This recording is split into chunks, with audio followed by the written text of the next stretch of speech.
So welcome everybody tonight for the event to celebrate the release of Anthony Tas Tasgal's new book, The Consumer Behaviour Book, exploring the reasons why emotions are so important in decision making. I am Martin Liu of Lid Publishing, and I now have the pleasure of introducing to you our author tonight, Anthony Tasgal, better known as Tas to most of us.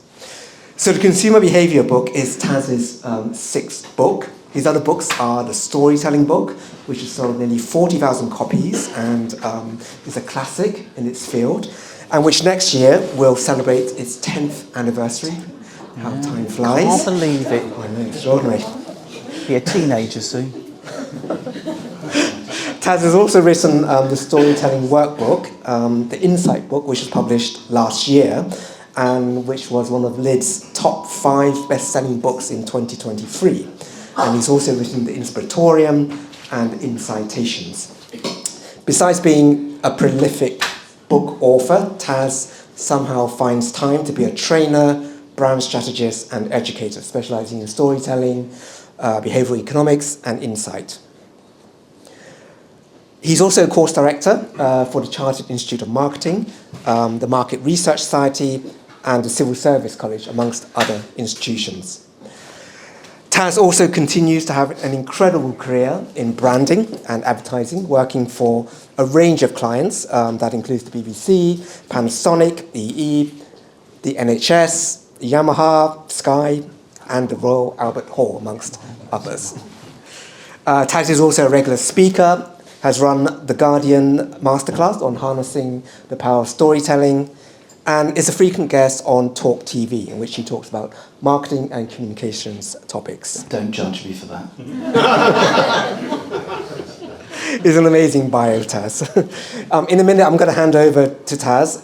He will give a kind of mini masterclass in behavioral economics and consumer behavior to set the scene tonight. And then after that, I have a series of burning questions for Tas to answer, and then the interrogation will continue with questions from the audience. After that, please do stay for further drinks and food, as well as the Consumer Behaviour Book. Tas's other books are here tonight, all at unbeatable prices, and which Tas will be delighted to sign, I'm sure. Putting the lid into Lidl.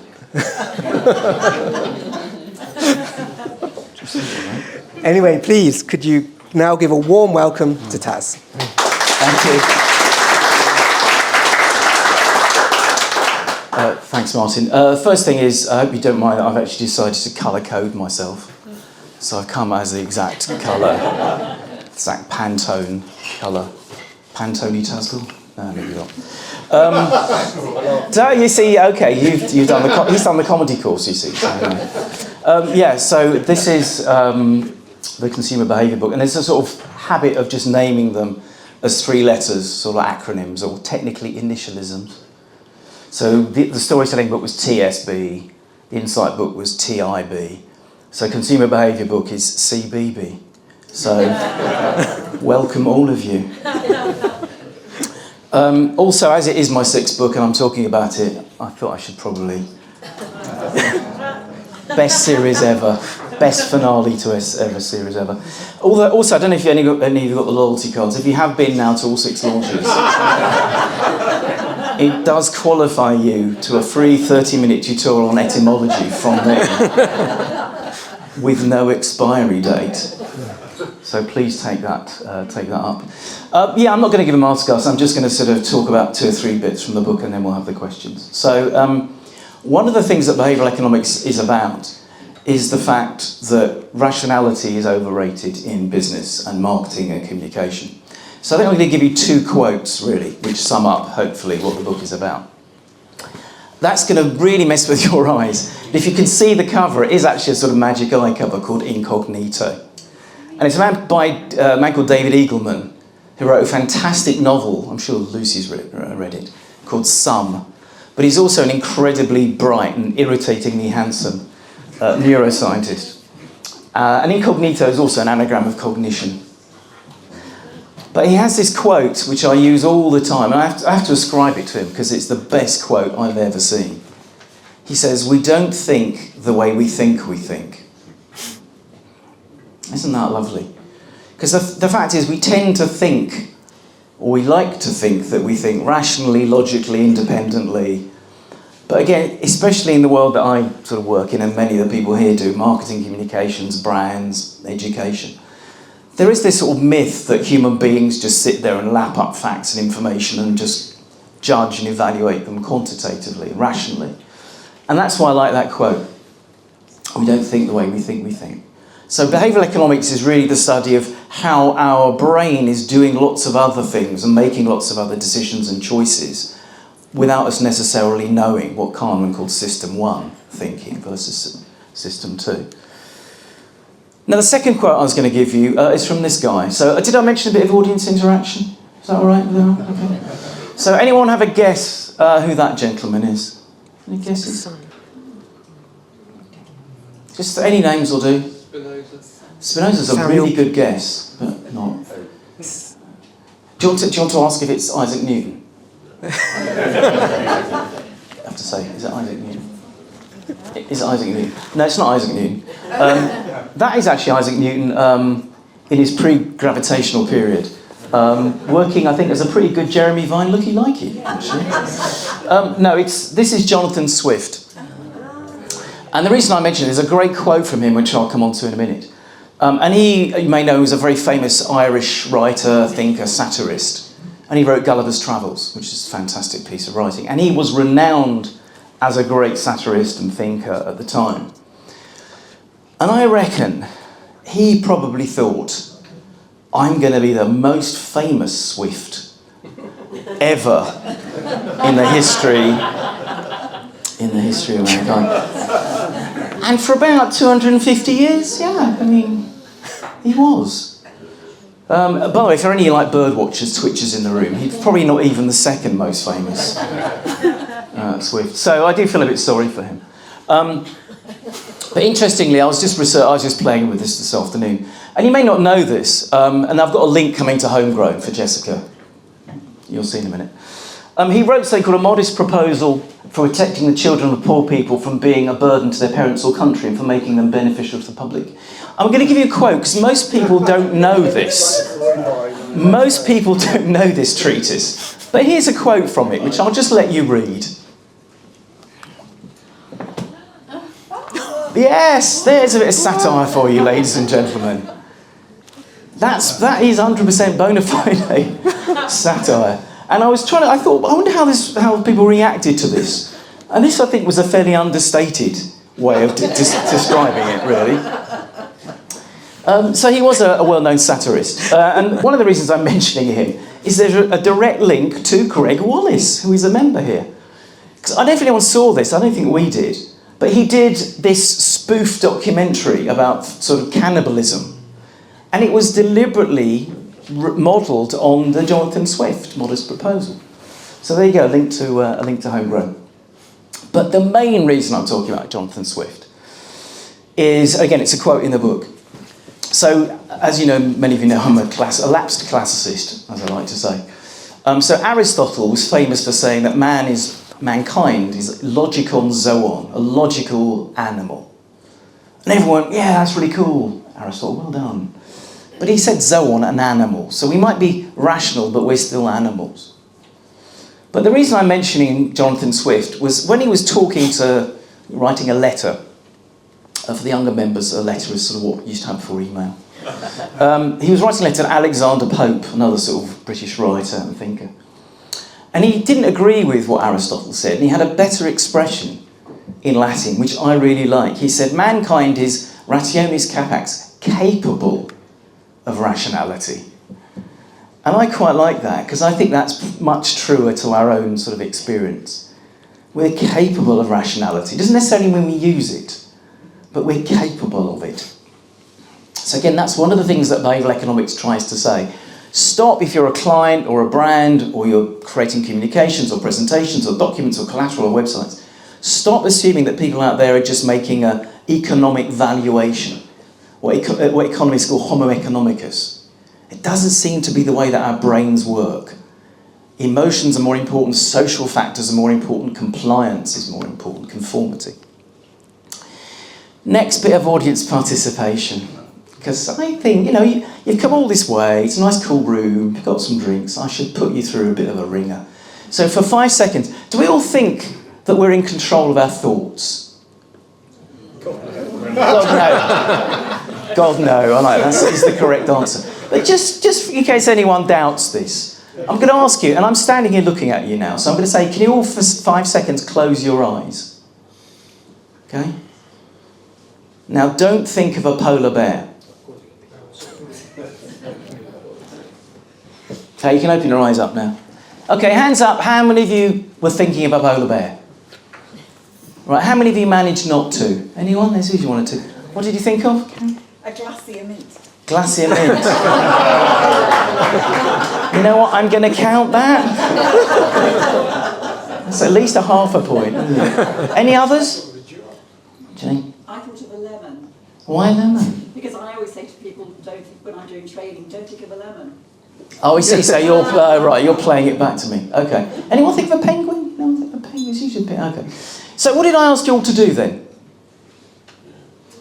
Not think of it. And what did you all do? Most of you think of a penguin. And by the way, even if you think of a fox, what's actually happening is your system 1, which is the unconscious, hears polar bear and flashes up a picture of a polar bear. By the time your rational brain, system 2, comes in and says, he said, don't think of it, it's too late because it's already been summoned. So again, one of the things, again, that behavioural economics says is the power of what we don't even know that we think is far more influential than we like to believe. So we're much less in control of what we think or what we think our decisions are or how they're made than we like to think.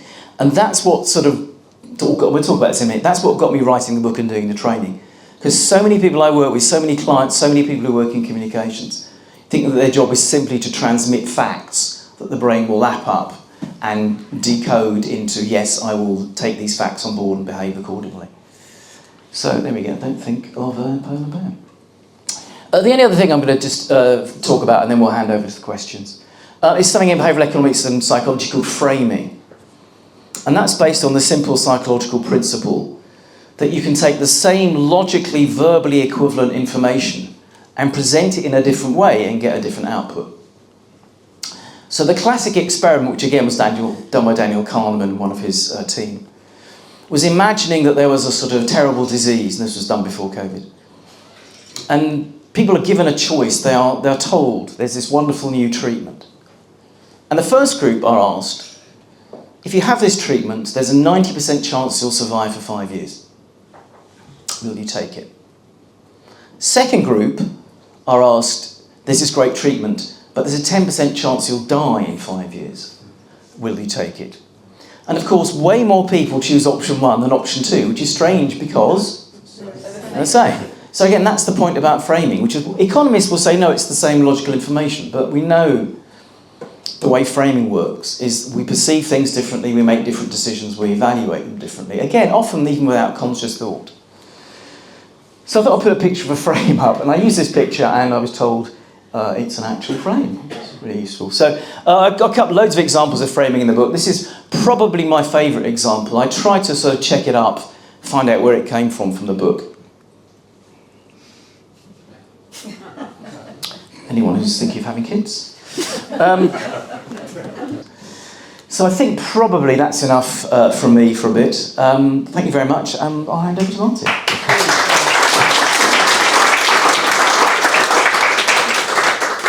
Thank you so much, Tas, for that introduction and setting the scene so nicely. Well, I did A-level economics in my sixth form days.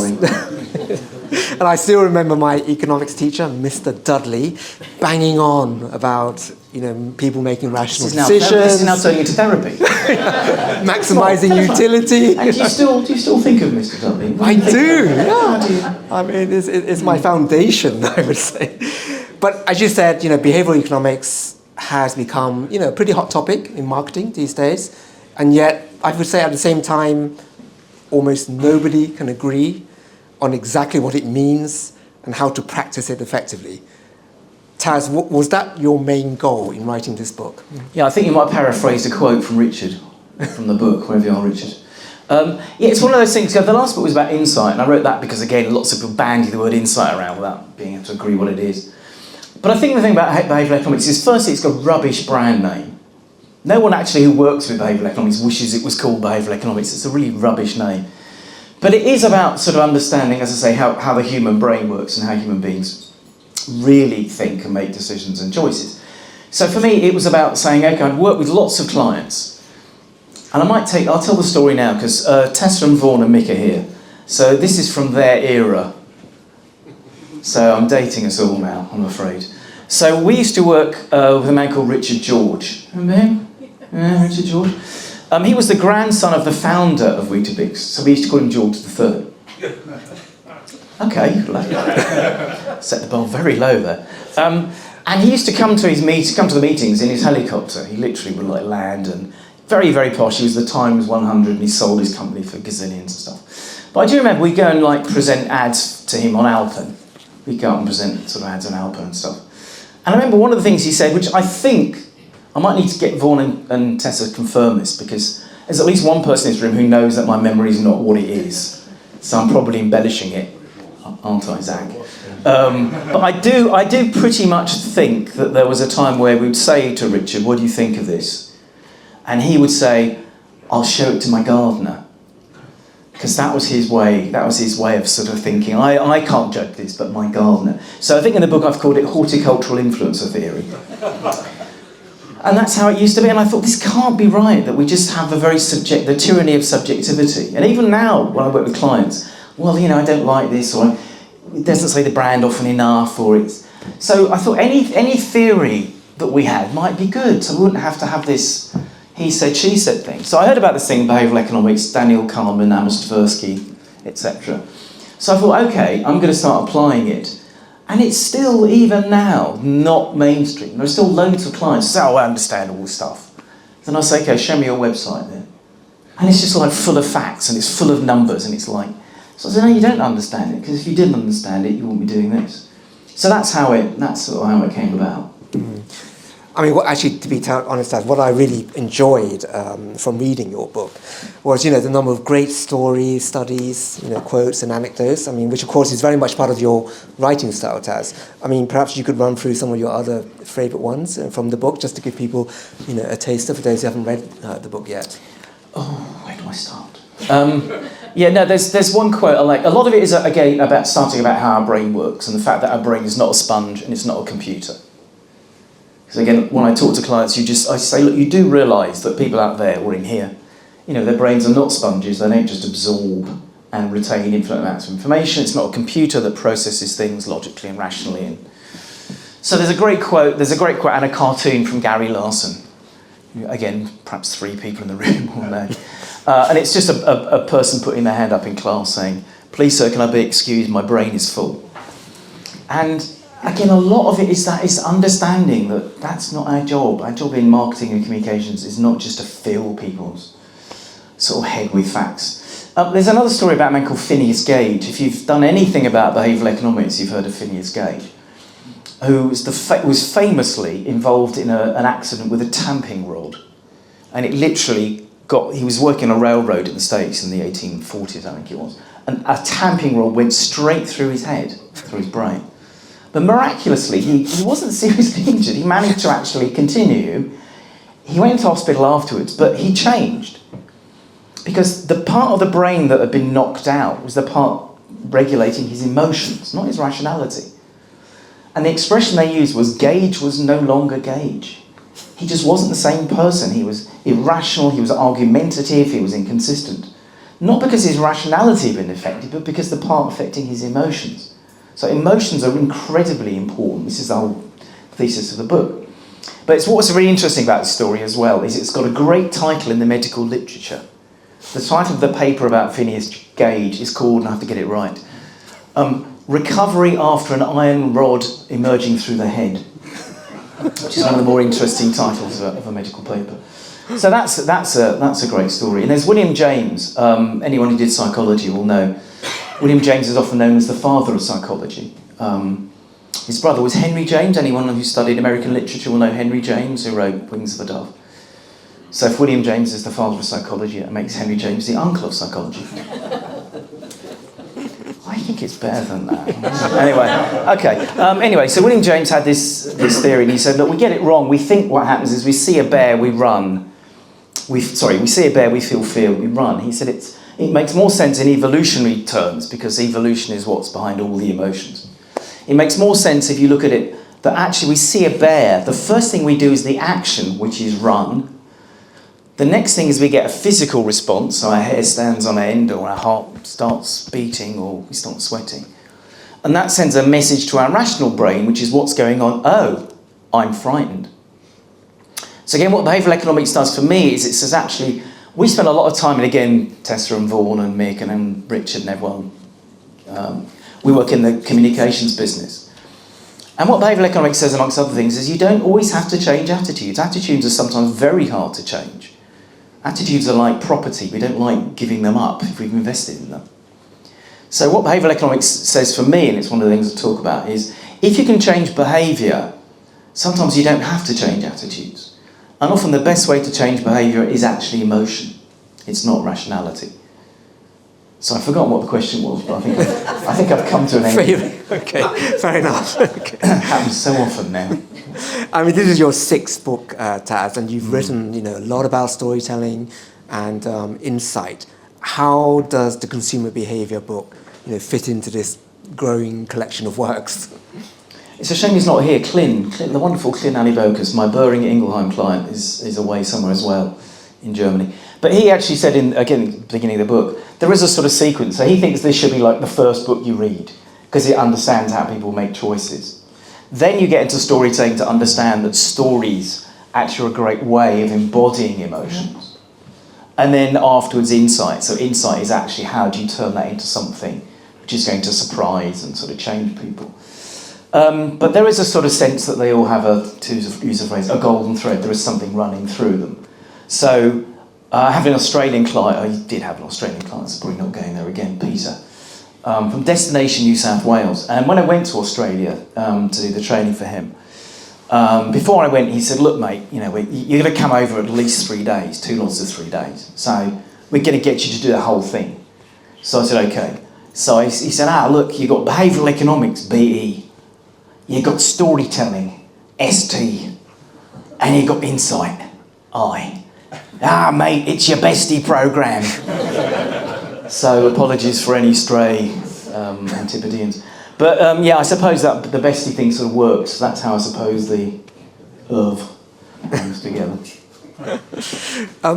Just going back to this whole idea of the classical economics model, it's been around for so long, and it's been so prevalent in the business world. And yet clearly that's not how most people behave. But why do you think it's taken so long, for behavioural economics to become mainstream? I think the single biggest determinant of human behaviour is confirmation bias or inertia. Again, everything I say about the brain basically is the most energy-hungry organ in the body. And it demands more energy. It takes, I think, like 20% of all the energy, that we take is for the brain, because the brain obviously has this huge need to make sure that we survive and thrive in a Darwinian universe. So the brain is very energy efficient. So one of the key insights, again, which is very disturbing for lots of people, clients I know, is the brain will do things that are energy efficient but not necessarily right. So a lot of what the brain does is easy and effortless. So effortlessness is the one word I'd sum up the book about is effortless. Which means that if you believe something, again, it doesn't matter, it can be anything about politics or colours or your football team, whatever, it's in your brain's interest for you not to stop believing that. It's not in your brain's interest to think, I've got all these beliefs about this, I'm suddenly going to change them. It's not in the brain's interest, which is why it's so hard to change behaviour. It's why people go out of their way constantly, which is what confirmation bias is, to only look at information that confirms what you already believe. The thing about confirmation bias, once you see it everywhere.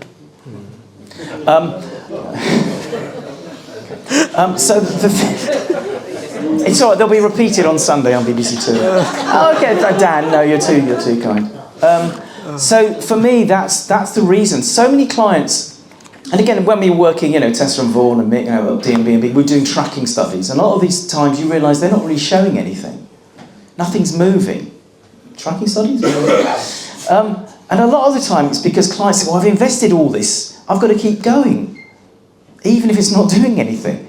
And that, again, is part of what the problem is with our brains. It's in the brain's interest, as I say, to keep believing in the same things and doing the same things. And unfortunately, that's the problem with a lot of clients. They rather keep believing what they've believed in, because otherwise they've got to sort of discard everything, all the principles, all the processes. Again, market research, sorry, a couple of you. I've written a whole thing about market research, because behavioural economics says an awful lot of market research is worthless. Because it's, because I know, there's going to be trouble when I get home. It's worthless because it's only talking to system 2, which is the conscious rational part of the brain. So unless it's talking to system 1, what Daniel Kahneman calls the secret author of our choices, a lot of the answers you're going to get from research are, I'll put it suboptimal, put it that way. So a lot of it, as I say, the resistance is because people want to resist it, because otherwise they've got to change what they've invested and believed in. Sorry. Look, I mean, that's an interesting point. I mean, if I can just move on, an extension of that onto, ethical considerations. As businesses leverage behavioural economics, what are some of the ethical considerations that they should keep in mind? It's always been a big... I mean, obviously anyone who works in communication, you've got to be careful about manipulation, because we're always being told about manipulating people. But one of the things, I'm a great believer, by the way, that we should be teaching ethics sort of in schools to young people. In fact, I've even recommended there should be a TV series called The Only Way is Ethics. Come on, you know me. Actually, no, a couple of you. No, don't applaud. It's not that. It's not. No, but there is. When Thaler and Sunstein wrote Nudge, they were looking at it from a government point of view, public policy, of nudging people with public policy, and they called it benign paternalism, which is sounds a bit Stalinist if you're not careful. But what they were sort of saying is it's a way of nudging people to carry out behaviour which they may not know is in their best interest. So you've always got to be careful, because especially if you are talking to system 1, which is the unconscious, which by definition we have no control over, there are going to be sort of, thorny ethical issues. So you have got to be careful. In fact, I remember, this comes up somewhere in the book, I was doing a talk in New York, actually, and I was talking about behavioural economics, and there was a guy at the back, where Mick is standing, who was a planning director that I knew from the UK, who'd moved to New York. And he was, as I say, the planning director of this big ad agency. And he said to me, but isn't all this behavioural economics just manipulating people? I said, you're the planning director of an ad agency. What do you think you're doing anyway? So to be honest, it's always been about, understanding. But I think as all these things, you have got to be careful, you have got to be sort of sensible. But to be sort of, sensible for a moment, I actually do think, and I have gone on record and spoken to a couple of people, I do think in schools people should be taught how influence works. Whether it's politics, whether it's advertising, whether it's whatever. It really would be a good thing, whatever you call it, civics, I don't know, that people are told the sort of tricks or the principles or the theories that people are using when they're trying to influence people. I just think it is important. If behavioural economics is the sort of cover that we use to get that done, I'm perfectly happy to have that happen.